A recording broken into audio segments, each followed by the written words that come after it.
បាទសួស្តីបងប្អូននេះថ្ងៃនេះដែរប្រឡែងកូនមែងកោឲ្យដើរលេងហើយគឺកូន5ម៉ានិងកូនរបស់វាមកវិស័យ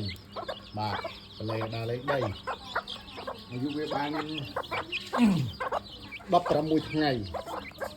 នេះមេឃឆ្លាស់ល្អឲ្យដើរលេងបន្តិចបងប្អូនអើយមើលស្រស់ល្អណាស់នេះអូរៀងគេ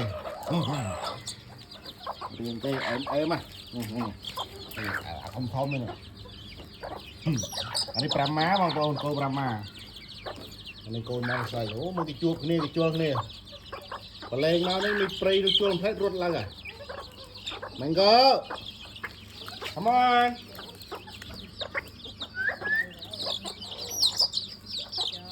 ប្រឡែងកូនដើរ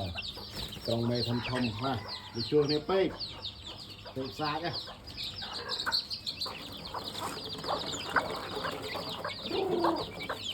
វាដែរបានចុះដីគេចុះដីម្ដងណែបងប្អូនគេ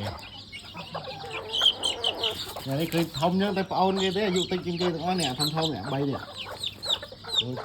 2 3ចុះដីម្ដងខ្លែកគេ